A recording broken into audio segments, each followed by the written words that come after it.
সোমবার রাত আনুমানিক ৯টা নাগাদ উত্তর ত্রিপুরা জেলার লালজুড়ি ফাঁড়ির নাকা চেকপোস্ট এড়িয়ে দ্রুত গতিতে কাঞ্চনপুরের দিকে যাওয়ার সময় TR05G 1926 নম্বরের একটি বোলেরো গাড়ি স্থানীয় যুবকদের তৎপরতায় আটক হয়। তবে গাড়ি থামার পরেই চালক পালিয়ে যায়। গাড়িতে বিপুল পরিমাণ অবৈধ বিলেতি মদ রয়েছে বলে সন্দেহ হওয়ায় স্থানীয়রা লালজুড়ি ফাঁড়িতে খবর দেন। খবর পেয়ে পুলিশ ঘটনাস্থলে পৌঁছে গাড়িটি উদ্ধার করে নিয়ে যায়। পরে তল্লাশি চালিয়ে গাড়ি থেকে বিপুল পরিমাণ অবৈধ বিলেতি মদ উদ্ধার হয়। কাঞ্চনপুর মহকুমা পুলিশ আধিকারিক জানান, উদ্ধার হওয়া মদের আনুমানিক বাজার মূল্য প্রায় 10 লক্ষ টাকা।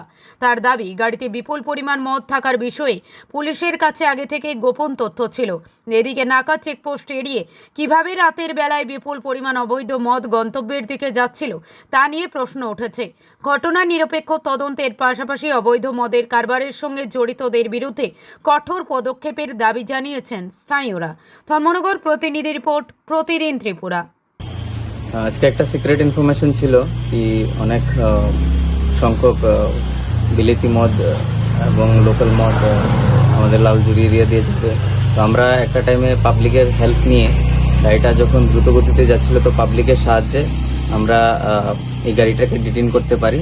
এবং এখানে 7 রকমের আইটেম ছিল, যার মধ্যে পোল্টু, Kingfisher beer, Kingfisher can, Godfather, Lords whisky, iconic এবং স্টক জাতীয় মদ এখানে পাওয়া যায় গাড়িতে। যদিও আনফরচুনেটলি গাড়ির ড্রাইভারকে আমরা ডিটেইন করতে পারিনি, বাট আমরা ফার্দার ওনাকে ডিটেইন করে আমরা যা যা লিগ্যাল অ্যাকশন নেওয়ার ওটা নেব। তো ইন টোটাল আমরা 5007 বোটলস সিজ করেছি এবং যার বাজার মূল্য 10 লাখ রুপিজের মতন।